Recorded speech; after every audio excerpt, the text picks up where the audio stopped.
Hello everyone, my name is Denise and today we read the part 3 of the drama of The Gifted Child by Alice Miller. Already I have 2 parts and this is the third and the final part. Today I'll be talking about a very important topic which is contempt. And for that I'll read a passage right from the last few pages of the book. Achieving freedom from contempt and respecting life. Sexual perversions, obsessions and flights into ideology are not the only possibilities for perpetuating the tragedy of early suffering from contempt. There are countless ways we may transmit the family climate under which we suffered as children. There are people, for example, who never say a loud or angry word, who seem to be only good and noble, and who still give others the palpable feeling of being ridiculous or stupid or too noisy or at any rate too common compared with themselves. They do not know it and perhaps do not intend it, but this is what they radiate, the attitude of their parents, of which they have never been aware. The children of such persons find it particularly difficult to formulate any reproach until they learn to do so in their therapy.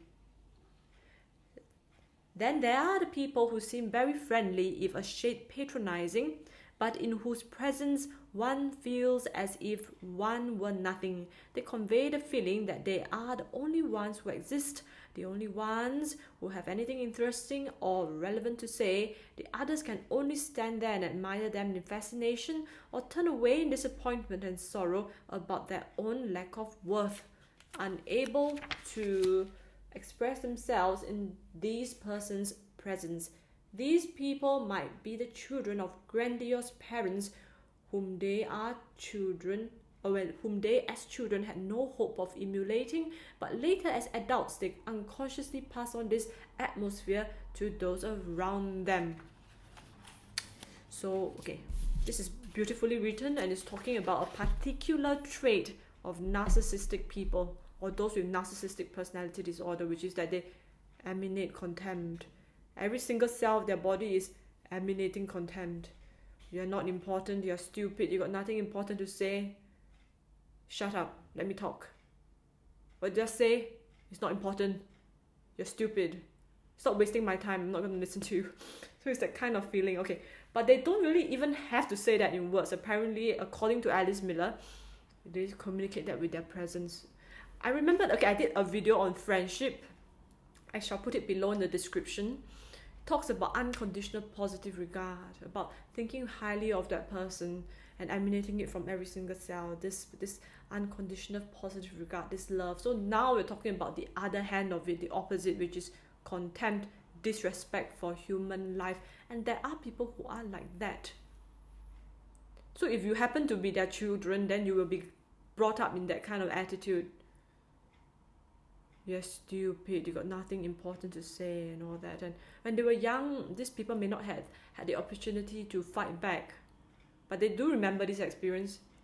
And remember, it's very normal to replicate this experience on other people around you. So they carry that memory in their bodies, and when they grow up, they emanate it to others. So in a psychotherapist, it can be communicated like this. You're sitting in a session and you're thinking in your mind, this is just nonsense, my patient is insane, or he's just utterly stupid. I'm going to finish waiting for him to finish this sentence, then I'll correct that bloody cognitive distortion. It is so stupid. I can't believe I'm sitting here, I hate my job. Can you finish talking? I want to correct this nonsense that you're saying. So if that is how you're doing your therapy and that is your cognitive behavior therapy, then likely your client is going to feel it in his bones and he's not going to come back. He's going to feel that contempt. You won't be a very successful therapist. Okay, so enough about bitching about people. Let me just turn the tables around to look at myself as a therapist. Firstly, let me just flip to the very first chapter. The drama of the gifted child, how we all became psychotherapists. Yes, it is true. In the field of counseling, psychology, psychotherapists, there's a cloud of narcissism hanging over our heads. Something that we can all be very guilty about. It could all be like, it is normally known, secret truth, that a lot of patients tend to want to become psychotherapists themselves, and a lot of them do. Like I myself, I received counseling before I got trained into become a counselor myself.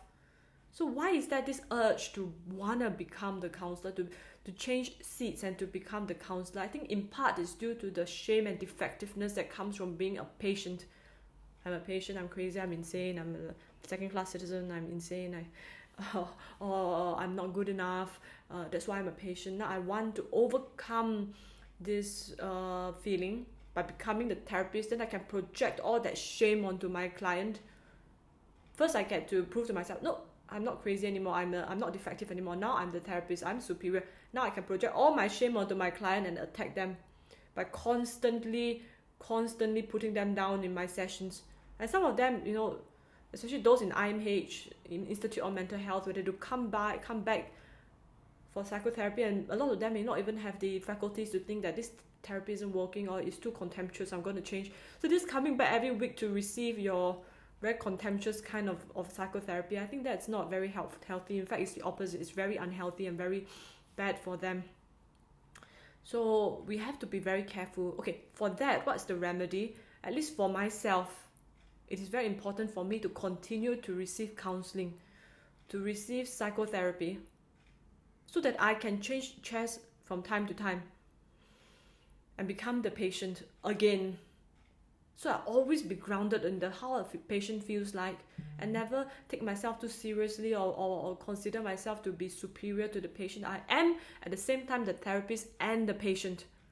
At the same time, it always helps to be a patient, because by receiving counseling from a senior, oh, so this works. Oh, when he said that, I felt comforted. I'm going to use that on my client when it's my turn, because I want my client to feel that comforted feeling, that validated feeling. I'm going to repeat that. Or like, whoa, when he said that, it really felt sucky. It felt very demeaning, very, very contemptuous. So I'm not going to say that next time. So it's not, in some ways, it is even better than a supervision session, because it offers a mirroring and a very good training ground. So yes, one remedy would be for grandiosity in psychotherapists would be to receive counseling. Okay, so this is the last of my videos. I realized that this 3-part series on the drama of the gifted child isn't so well received, not a lot of viewers, and I think a big part of it, if I guess correctly, is the name of the book, The Drama of the Gifted Child. No one wants drama, and no one wants to be termed as gifted. But as Gabor Mate, who recommended this book on his YouTube channel, said, gifted is a very unfortunate word, it should be sensitive. Maybe with drama, okay, I suggest you change it to the tragedy of the sensitive child. Maybe then people would want to read this book or watch the review, because it's really nothing about gifted, which means like super high IQ, intelligent kids. It's so really nothing about drama. It's more about narcissism. The narcissism of the sensitive child. How about that? I think that's a more appropriate title, although much less poetic. Okay, anyway, that's the end of the video. If you found it helpful, kindly press subscribe, like, and share with your friends. Thank you so much, and God bless.